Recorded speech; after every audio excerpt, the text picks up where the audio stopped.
Bonjour à tous, c'est Asma du site eltestangais.com. Aujourd'hui, on arrive déjà au 25e jour de ce défi 30 jours.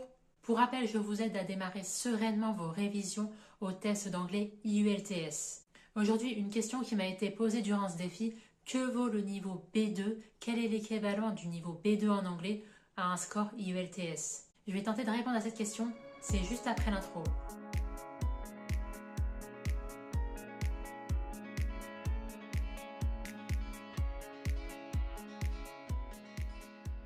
Voilà, comme vous avez pu le constater, la fatigue commence à se faire sentir. N'hésitez pas, si je vais un peu trop vite dans mes vidéos, à récupérer ma formation gratuite sur 4 jours, où là je vais beaucoup plus en détail pour vous aider à réussir et préparer au mieux votre test d'anglais IELTS. Tout ça, ça se passe en description. Et posez-moi toutes les questions en commentaire ou par email.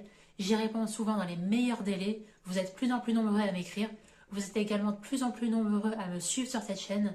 Et votre soutien et votre réussite me font vraiment très plaisir. Maintenant, on rentre dans le vif du sujet. C'est quoi le niveau B2 en anglais et quel est son équivalent dans l'IELTS? Alors, le niveau B2, c'est vraiment un seuil d'autonomie totale en anglais. En clair, vous êtes capable de vivre, d'étudier, de travailler et tout ça en anglais sans avoir besoin qu'on vous parle en anglais simplifié. Vous comprenez 90% de ce qui se dit. Grosso modo, vous comprenez des textes complexes. Vous êtes en capacité de suivre des conversations techniques sur un sujet précis, d'exprimer votre point de vue en anglais, de rédiger des emails et des rapports clairs. Vous n'êtes pas encore totalement fluide comme un natif, mais c'est vraiment déjà un premier niveau d'excellence en anglais. Donc vous êtes fonctionnel et opérationnel sur le terrain. Alors ce barème, je le trouve extrêmement clair, beaucoup plus clair que le TOEIC par exemple. Vous avez une échelle de 0 à 9 et chaque numéro en fait vous met dans une case précise en anglais. Donc à partir de 5 sur 9 jusqu'à 6, vous êtes dans un B2 standard. À partir de 6.5 jusqu'à 7.5, vous êtes dans un niveau B+, et vous tendez vers le C1. Et là par contre à partir de 8, vous êtes pratiquement comme un bilingue. Donc vous tendez vers le C2. Donc si vous devez viser un niveau B2 en anglais, vous devez avoir au moins 6 sur 9 à l'IELTS. En général, 5.5, on est encore dans un niveau très faible B2, B1+, et c'est pas forcément toujours suffisant pour des écoles ou pour travailler à l'étranger. Ça, j'en ai fait une vidéo dédiée exprès à ce sujet durant mon défi 30 jours. Donc, je vais pas revenir en détail ici, mais concrètement, ce que vous devez savoir ici, c'est globalement les universités ou les programmes d'Erasmus demandent au moins minimum 6 partout. Ça vous demande au moins 6 au niveau global. Et c'est pas trop forcément recommandé d'avoir en dessous de 5.5. Ça peut être un critère de refus ici. Donc pour les études, minimum 6 ou plus. Pour des demandes d'admission dans des écoles, pareil, vous devez franchir ce palier de 6 sur 9. Vous devez atteindre ce palier de 6 sur 9. Pour ce qui est d'un job à l'international ou une reconversion professionnelle par exemple, entre 6 et 6.5, ça vous sera demandé pour travailler dans le tourisme, dans le commerce, dans l'hôtellerie aussi. Et enfin, ce niveau palier va vous permettre d'appuyer une demande de visa dans un pays anglophone. Pour ce qui est du Canada, c'est au minimum 6 dans chacune des sections par contre. Il n'y a pas une section où vous pouvez compenser en étant meilleur que l'autre. Là, le score exigé, c'est uniforme dans les 4 parties de la langue. Ensuite, pour ce qui est de l'Australie et du Royaume-Uni, pour assurer un bon dossier, vaut mieux viser au moins 6.5.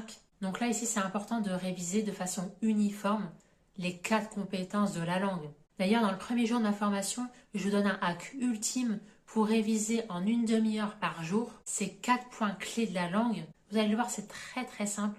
Le plus dur, c'est de tenir le rythme et d'être autodidacte dans votre apprentissage de l'anglais. Mais vous verrez qu'en utilisant une application d'actualité gratuite, vous pourrez déjà, au bout d'une semaine, constater des premiers progrès significatifs. Alors ensuite, pour l'Australie et le Royaume-Uni, par exemple, c'est au moins 6.5 qui est demandé pour assurer un bon dossier de demande de visa. Donc vous l'avez vu, ce niveau B2, ce niveau symbolique de 6 sur 9 à l'IELTS vous ouvre déjà pas mal de portes. Alors à titre comparatif, je vais revenir vite fait sur chacun des principaux examens en anglais et leur équivalent de score pour déjà vous faire une petite idée. Parce que là, on s'est basé sur l'échelle du CECRL. Donc, par exemple, le TOEIC, ça représente quoi? B2, c'est minimum 785 sur 990. Jusqu'à 940, vous êtes tranquille. Vous pouvez assurer un bon niveau B2+ en anglais. TOEFL, c'est encore une autre échelle de notation. C'est jamais moins de 70. Donc entre 70 et 94. En moyenne pour le TOEFL, ce que ça représente un niveau B2 en anglais. Alors ensuite, le test Cambridge, vous devez assurer au minimum 160 points pour atteindre ce niveau palier de B2. Alors pareil ici, avec le LinguaSkill, c'est minimum 160. Donc vous le voyez bien, vous pouvez éventuellement vous tourner vers l'un de ces 4 examens pour valider votre niveau B2. Honnêtement, quel que soit le test que vous préparez, le niveau de difficulté est le même. Ce qui va vraiment déterminer et conditionner votre réussite, c'est votre capacité à vous entraîner non seulement de façon régulière, mais également dans les conditions réelles de l'examen, en réalisant le maximum de tests d'entraînement. Parce que vous vraiment avoir à l'esprit que pour passer d'un palier à un autre, ça se fait pas du jour au lendemain en fait. Ça se fait sur plusieurs mois. Le mieux à faire, c'est d'anticiper au maximum vos révisions. J'insiste vraiment ici parce qu'il y en a encore beaucoup qui pensent qu'on peut apprendre une langue en regardant des vidéos en dormant. Non, non, l'apprentissage dans une langue, c'est comme un marathon à préparer. Il faut s'y prendre le maximum en avance, anticiper au mieux sa préparation, s'entraîner dans les conditions réelles de l'examen pour à la fois gérer son mental, son temps, mais également sa capacité à comprendre la langue. Il y a vraiment 3 actes très importants à prendre en compte. J'en parle énormément sur cette chaîne, notamment aussi avec le TOEIC. D'ailleurs, vous êtes libre de me dire en commentaire vos difficultés ou par email et j'y répondrai avec un conseil concret pour vous aider à surmonter vos difficultés. À titre de comparaison, c'est comme ce défi 30 jours. Je l'ai anticipé au maximum pour pouvoir respecter à chaque fois mes échéances. Et bien c'est exactement pareil quand on prépare un test d'anglais comme l'IELTS, comme le TOEIC, un test standardisé à l'international, exigeant, très compliqué à comprendre, mais pas impossible à réaliser. Il faut vraiment s'y prendre le plus tôt possible. Voilà, je commence à perdre la voix, je vous retrouve. J'espère vraiment que cette vidéo vous aura été utile. N'hésitez pas à me lâcher un like pour m'encourager, ça me ferait très plaisir. Et je vous retrouve déjà demain pour le 26e jour de ce défi 30 jours. Il reste quelques jours, on tient bon, on tient le coup. Et je vous souhaite très bon courage et à demain.